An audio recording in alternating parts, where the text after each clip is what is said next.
दोपहर देख रहे हैं आप, मैं हूं आपके साथ हेमंत कुमार। चलिए खबरों की शुरुआत करेंगे बड़ी खबर के साथ, जहां मणिपुर हिंसा से जुड़ी इस वक्त की सबसे बड़ी अपडेट है। आज दिल्ली में ऑल पार्टी मीटिंग हो रही है और केंद्र सरकार की ओर से सर्वदलीय बैठक बुलाई गई है। गृह मंत्री अमित शाह की अध्यक्षता में बैठक हो रही है और आपको बता दें कि जंतर मंतर पर सिविल सोसाइटी का भी प्रदर्शन हो रहा है। मणिपुर हिंसा को लेकर के प्रदर्शन किया जा रहा है। मणिपुर के मुख्यमंत्री को हटाने की मांग लगातार यहां पर ये कार्यकर्ता कर रहे हैं। मणिपुर में जारी हिंसा के बीच राज्य में रहने वाले बड़ी तादाद में लोगों ने दिल्ली के जंतर मंतर पर विरोध प्रदर्शन किया है। इनकी ये मांग है कि मणिपुर के सीएम अगर हिंसा पर काबू पाने में नाकाम साबित हो रहे हैं तो तुरंत उन्हें पद से हटा देना चाहिए। साथ ही वे चाहते हैं कि मणिपुर में जल्द से जल्द शांति की बहाली स्थापित हो। पिछले 50 दिनों से मणिपुर में मेताई और कुकी समाज आमने सामने हो गए हैं, लेकिन जंतर मंतर पर यह प्रदर्शन सिर्फ कुकी समाज के लोगों की ओर से किया जा रहा है। आपको बता दें कि इस पूरे मामले को लेकर के अब ऑल पार्टी मीटिंग बुलाई गई है।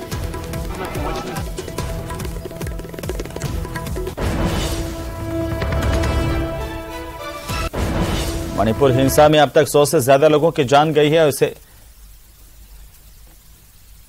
बिल्कुल ऐसा लग रहा है कि किसी भी हर तरह की खबर को रोका जा रहा है मणिपुर से। वहाँ इंटरनेट बंद है, देश के लोगों को कोई अपडेट नहीं दिया जा रहा वहाँ पे क्या स्थिति है।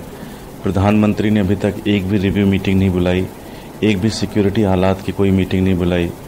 बहुत मुश्किल से पिछले हफ्ते अमित शाह जी ने एक मीटिंग बुलाई, जबकि 50 दिन से वहाँ पर बता रहे हैं मिनिस्टर्स के घर फूके जा रहे हैं, ब्लड सेल चल रहे हैं, दंगे हर तरफ चल रहे हैं।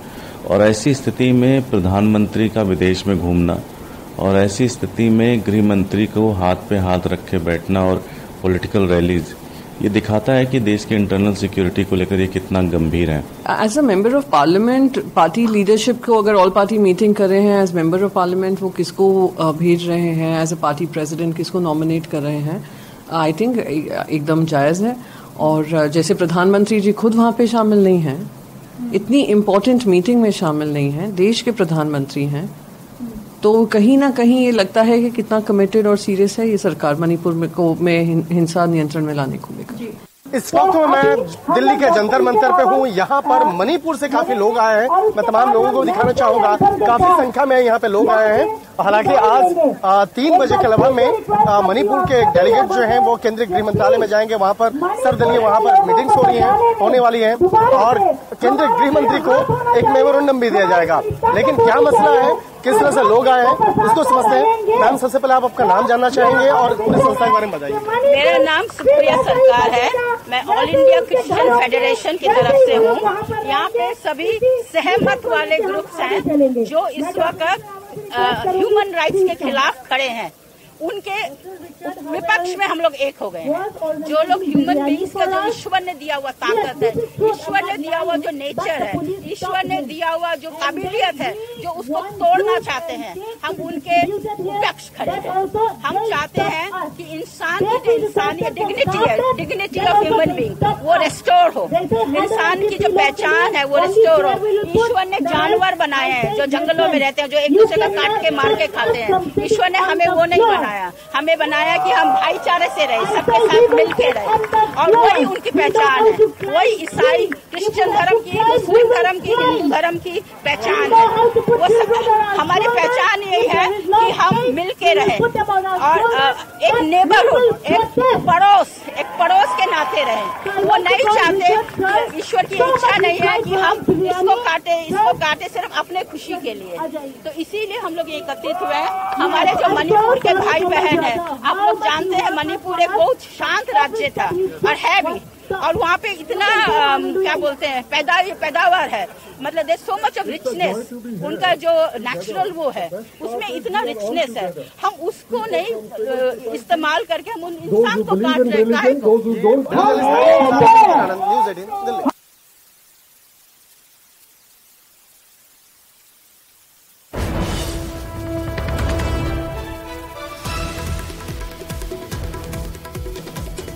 आज दिल्ली में ऑल पार्टी मीटिंग केंद्र सरकार की ओर से बुलाई गई। ज्यादा जानकारी के साथ सहयोगी शंकर आनंद दिल्ली से हमारे साथ जुड़ चुके हैं। शंकर, केंद्र सरकार जो एक तरफ सर्वदलीय बैठक बुला रही है और इससे पहले खुद गृह मंत्री अमित शाह ने दौरा भी किया मणिपुर का 1 जून 2023 तक लगातार उन्होंने जायजा भी लिया था। क्या अपडेट है अभी? गृह मंत्री की अगर बात करें तो केंद्रीय गृह मंत्री 29 मई से लेकर 1 जून के बीच में तक उन्होंने दौरा किया था और उसी बीच में जो दौरा करने के दौरान ही इस मामले पे उन्होंने फैसला किया था कि सर्वदलीय बैठक होनी चाहिए और तमाम पार्टियों के नेताओं से, जो वरिष्ठ नेता है उनके साथ बैठ करके इस मामले पर चर्चा की जानी चाहिए। इसी बात को लेकर आज की तारीख मुकर्रर की गई थी और आज 3 बजे सर्वदलीय बैठक के लिए केंद्रीय गृह मंत्रालय में आज बैठक होनी है और इसमें देखना लाजिमी होगा कि कौन कौन से विपक्षी पार्टियां और उनके जो वरिष्ठ नेता हैं जो वो आज शामिल होंगे। हालांकि कांग्रेस के द्वारा जिस तरह से आरोप लगाया गया था, कांग्रेस के नेता जिस तरह से बकायदा इस मामले में कई तरह के आरोप लगा रहे थे, जिस तरह से बकायदा उन्होंने आरोप लगाया कि भाई ये मसला जो है मणिपुर का जो मसला है, इस मसले पर इम्फाल में बैठक होनी चाहिए थी लेकिन दिल्ली में बैठक क्यों हो रही है, सबसे पहला ये सवाल उठाया गया था। दूसरी तरफ जो सवाल उठाया गया था कि इस मामले में प्रधानमंत्री। चलिए, बहुत शुक्रिया तमाम जानकारी के लिए। आगे बढ़ेंगे और दिल्ली में बीजेपी का हल्ला बोल कार्यक्रम, जहां केजरीवाल सरकार के खिलाफ ये प्रदर्शन किया जा रहा है। आपको बता दें कि पानी के मुद्दे पर दिल्ली सरकार को घेरा है। दिल्ली में भारतीय जनता पार्टी प्रदर्शन कर रही है केजरीवाल सरकार के खिलाफ। दिल्ली सरकार के खिलाफ बीजेपी सड़कों पर है। हालांकि एक दूसरे पर आरोप प्रत्यारोप का सिलसिला लगातार जब से दिल्ली में आम आदमी पार्टी की सरकार बनी है तब से देखने को मिल रहा है। कभी आम आदमी पार्टी बीजेपी पर आरोप लगाती है, कभी बीजेपी आम आदमी पार्टी पर आरोप लगाती है और इसी बीच आज बीजेपी कार्यकर्ता सड़कों पर है केजरीवाल सरकार के खिलाफ।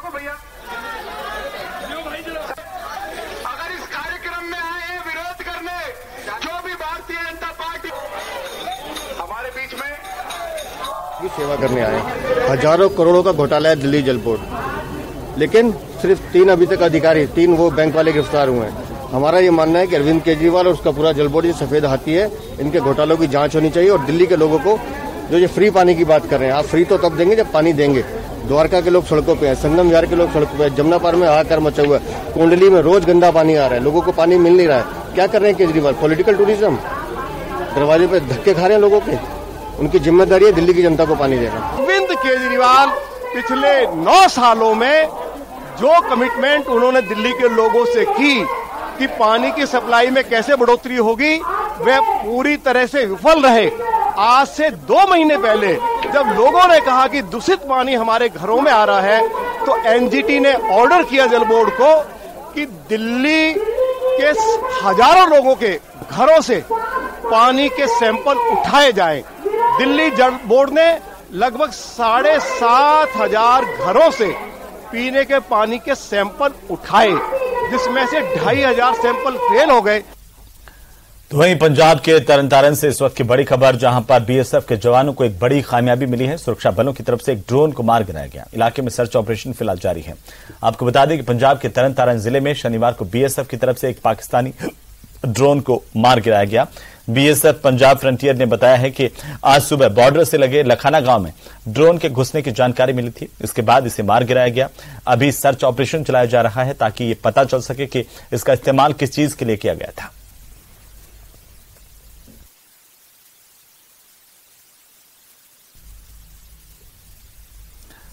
तो वहीं गुजरात के कच्छ में अग्नि का तांडव देखने को मिला है। टायर भरे ट्रक में अचानक से आग लगी और आग की लपटों में ट्रक जलकर पूरी तरह से खाक हो गया है। सामखियाड़ी के ओडेसर हाईवे की एक घटना बताई जा रही है, जिसकी तस्वीरें आपकी टीवी स्क्रीन पर। कच्छ के इलाके में यह ट्रक पूरी तरह से आग की भेंट चढ़ गया, जलकर खाक हो गया। इस ट्रक में टायर भरे हुए थे जिनमें आग लग गई। देखते ही देखते ये आग पूरे ट्रक के टायरों में फैल गई और उसके बाद ट्रक जलकर खाक हो गया है।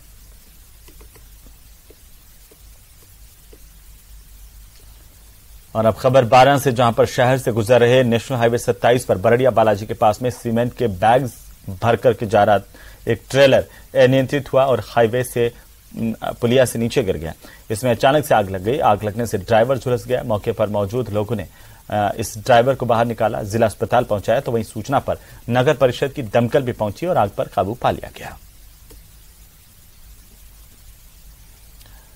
केंद्रीय गृह मंत्री अमित शाह ने डांगरी आतंकवाद पीड़ित परिवार से मुलाकात की और गृह मंत्री की ओर से पीड़ित परिवार को सांत्वना दी गई। उन्हें इंसाफ का आश्वासन भी दिया गया है।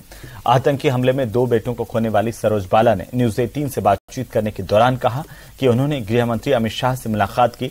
उन्होंने आश्वासन दिया कि डांगरी के पीड़ितों को इंसाफ मिलेगा।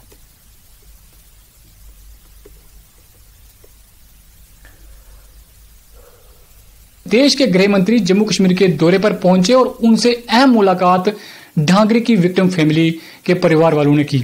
इस वक्त मेरे साथ वो माता जी हैं जिन्होंने अपने 2 लालों को खोया है, 2 बेटों को खोया है। ये भी अमित शाह जी से मिलने के लिए जम्मू पहुंची थी और इनसे हम बात करते हैं।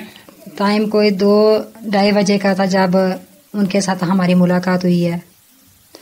बस यही हमने बताया कि हमें तो कुछ चाहिए नहीं, हमें सिर्फ बच्चों का इंसाफ चाहिए। तो उन्होंने बोला कि कोई बात नहीं, इंसाफ बच्चों का जल्दी मिलेगा। और उन्होंने ये भी वादा किया हमारे साथ कि मैंने तो आपके घर में आना था, चलो कोई बात नहीं, आप हमारे मिलने के लिए जम्मू में आए। लेकिन उन्होंने मेरा हाथ पकड़ के वादा किया कि कोई बात नहीं, हो सकता है कि मैं महीने 2 महीने या मेरा कोई पता नहीं 10 दिन तक भी मैं आपके घर में आ सकता हूँ, लेकिन मेरा आपसे एक वादा वचन है कि मैं डांगरी आपके घर में जरूर आऊँगा। तो कैसा लग रहा है आपको मुलाकात के बाद? किस तरह की सेटिस्फेक्शन है आपके अंदर? ऐसे लग रहा है, मुझे तो पूरा विश्वास हो गया कि ये जो हमारा केस था, ये तो केस पहले ही हमारे जो माननीय गृह मंत्री जी अमित शाह जी हैं उन्हीं के हाथ ही में था। लेकिन वहाँ जाने से थोड़ा हमें भी। और अमित शाह, आपको बता दें कि श्रीनगर में उन्होंने बलिदान स्तंभ का शिलान्यास किया है। गृह मंत्री अमित शाह ने श्यामा प्रसाद मुखर्जी की याद में बलिदान स्तंभ का शिलान्यास किया और गृह मंत्री अमित शाह की तरफ से 2 दिन का ये दौरा, जम्मू कश्मीर के दौरे के दूसरे दिन श्रीनगर में बलिदान स्तंभ का शिलान्यास किया गया। श्यामा प्रसाद मुखर्जी की याद में बलिदान स्तंभ यहां पर बनाया गया है।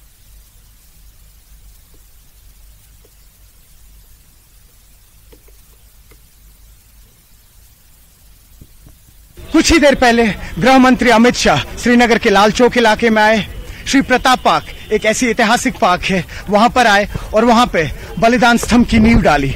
और इसी इरादे से ये नींव डाली गई कि पिछले 32 साल से न सिर्फ कश्मीर में बल्कि पूरे हिंदुस्तान में जितने भी लोगों ने बलिदान दिया है उनको एक श्रद्धांजलि दी जाए।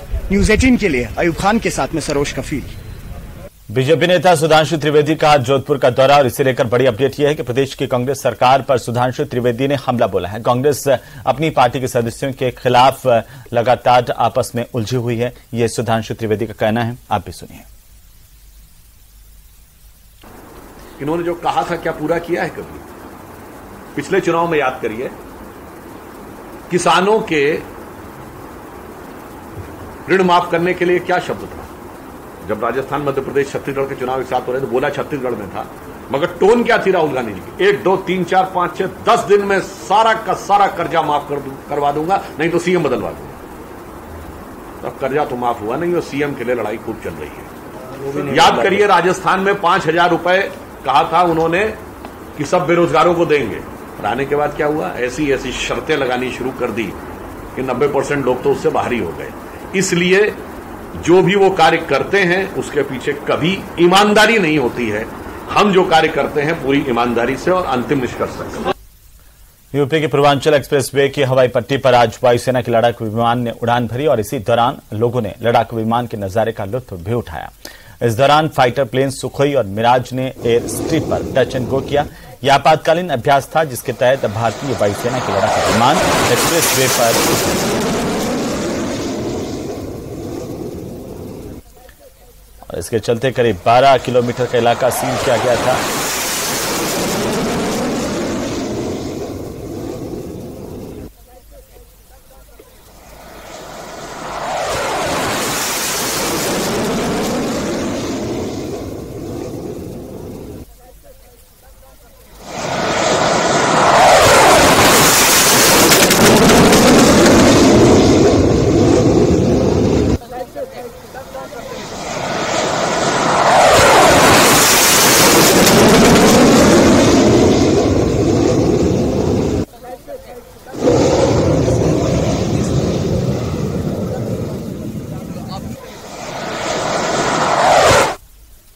तो वहीं अमेरिका के रोनाल्ड रीगन सेंटर में प्रधानमंत्री मोदी ने भारतीय समुदाय के लोगों को संबोधित किया। इस सभा में लोगों को उत्साहित देखकर उन्होंने कहा कि ऐसा लग रहा है जैसे मिनी इंडिया में हो। भारतीय समुदाय को प्रधानमंत्री नरेंद्र मोदी का यह संबोधन रीगन सेंटर में मिनी इंडिया दिखा है।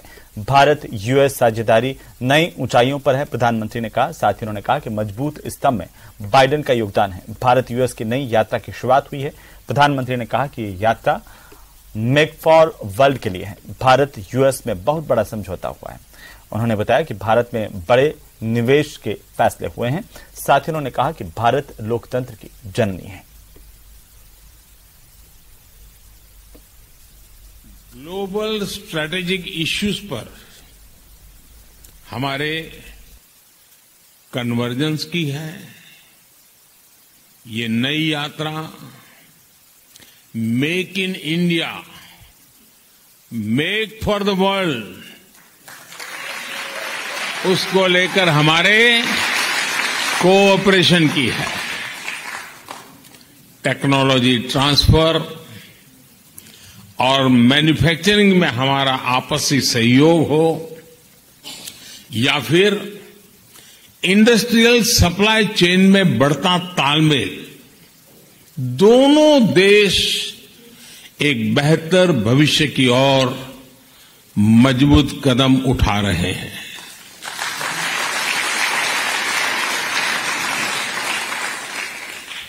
जनरल इलेक्ट्रिक कंपनी का भारत में फाइटर प्लेन के इंजन बनाने का फैसला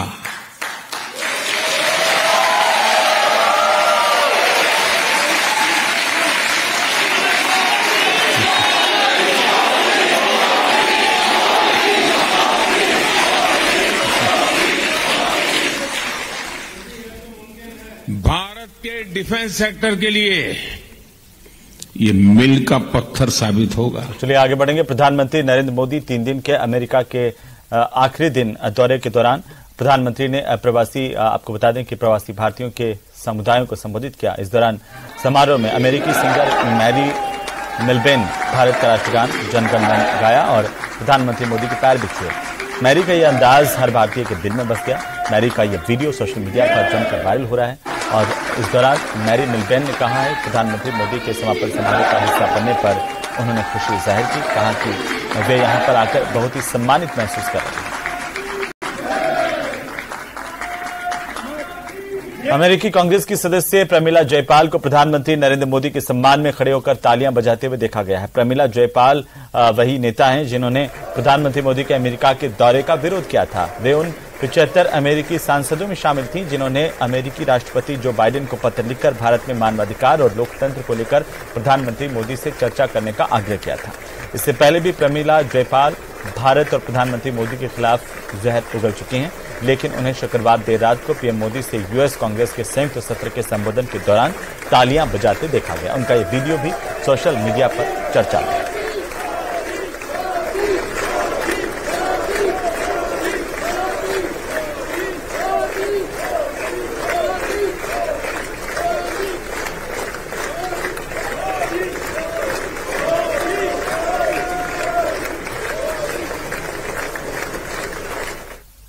भारतीय अमेरिकी कंपनियों के सीईओ के साथ बैठक में राष्ट्रपति जो बाइडेन ने पीएम मोदी को एक विशेष टी शर्ट गिफ्ट किया जिस पर लिखा है कि द फ्यूचर इज एआई, यानी कि एआई भविष्य है। साथ ही इसके नीचे अंग्रेजी में अमेरिका और इंडिया लिखा गया है।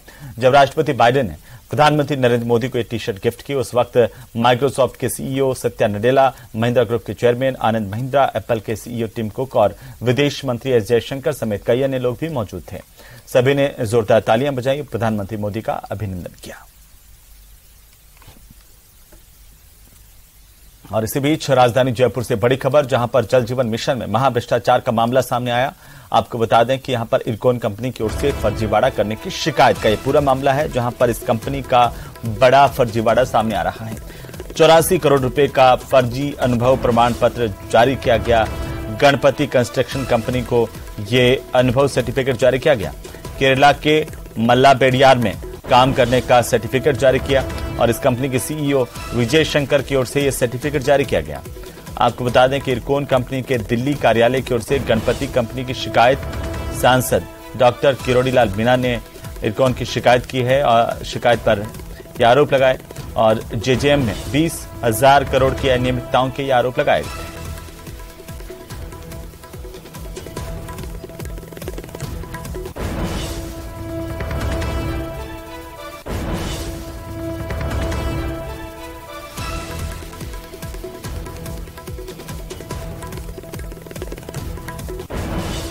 तो जल जीवन मिशन में भ्रष्टाचार के इस पूरे मामले को लेकर के अपडेट है। इरकॉन कंपनी की ओर से फर्जीवाड़े की शिकायत का ये पूरा मामला और ये कंपनी जिस पर फर्जीवाड़े के आरोप लग रहे हैं। ज्यादा जानकारी के साथ सहयोगी राकेश शर्मा हमारे साथ फोन लाइन पर है। राकेश, क्या अपडेट है इस पूरे मामले पर? देखिए हेमंत, ये एक बहुत बड़ा फर्जीवाड़ा सामने आया है, क्योंकि इरकॉन कंपनी जिसके बिहार पर जो भाजपा सांसद डॉक्टर किरोड़ी लाल मीणा हैं, उन्होंने जो जलदाय मंत्री और एसीएस पीएचडी के ऊपर 2000 करोड़ से ज्यादा की वित्तीय अनियमितताओं के आरोप जल जीवन मिशन योजना में लगाए थे और इसकी शिकायत जो है ईडी को भी दी है और सीबीसी को भी दी है। लेकिन अब जो दस्तावेज जो जलदाय विभाग के रिकॉर्ड पर हैं और जिस इरकॉन कंपनी के नाम पर शिकायत की बात की गई है, उस इरकॉन कंपनी का ये फर्जी लेटर सामने आया है। इसको पूरी तरीके से इसलिए फर्जी बताया जा रहा है क्योंकि जो इरकॉन कंपनी की दिल्ली इकाई है उसके द्वारा जो है गणपति कंस्ट्रक्शन कंपनी की शिकायत की गई है, उसकी फर्जीवाड़े की शिकायत की गई है, जबकि इरकॉन कंपनी की ही केरला ब्रांच द्वारा जो है गणपति कंस्ट्रक्शन कंपनी को ये प्रमाण पत्र जारी किया गया है। प्रमाण पत्र को प्रमाणित करने वाला कोई और व्यक्ति नहीं बल्कि कंपनी का चीफ एग्जीक्यूटिव ऑफिसर जो विजय शंकर है। चलिए, बहुत शुक्रिया राकेश तमाम जानकारी के लिए। और अब बात सीकर में गेम जिहाद की, जहां पर एक विवाहिता को ऑनलाइन गेमिंग के जरिए जाल में फंसाकर धर्म परिवर्तन करवाने का मामला सामने आया है। ये सनसनीखेज मामला सामने आने के बाद पुलिस की जांच लगातार जारी और पुलिस को शिकायत भी दी गई है। सीकर में पहली बार इस तरह का मामला सामने आया। संभवतः राजस्थान में ऐसा पहला मामला है जब ऑनलाइन गेमिंग के आधार पर धर्म परिवर्तन करवाने की कोशिश हुई हो। जानकारी के मुताबिक सीकर जिला मुख्यालय के नजदीक गांव की रहने वाली एक विवाहिता का संपर्क हुआ ऑनलाइन गेमिंग के जरिए अलीगढ़ के रहने वाले तैयब नाम के लड़के से। तैयब ने उसे जाल में फंसाया, उसका नाम तक परिवर्तन करवाया, जिसके बाद हिंदू विवाहिता खुद को हर्षिता से हानिया से नाम से बुलाने लगी। इससे पहले उसको नमाज पढ़ने और दुआ पढ़ने की ऑनलाइन ट्रेनिंग भी दी गई। परिजनों को जब इस बात का पता चला तो उन्होंने एसपी को परिवार दिया है, कानूनी कार्रवाई की मांग की है। इलाके से एक परिवार पेश हुआ था। एक व्यक्ति ने बताया था कि उसकी बहन के साथ कोई व्यक्ति जिसे वो नहीं जानता है, पर उसका नाम उसने तैयब बताया था। वो उसको गेमिंग ऐप के थ्रू उससे उसकी बहन के साथ संपर्क में है और उसने उसे धर्म परिवर्तन के लिए कहा है। इस बात को लेकर कि उसके साथ कोई अनहोनी घटना ना हो जाए, इस बात का एक परिवार दिया है, जिसकी जांच एसएचओ सदर कर रहे हैं।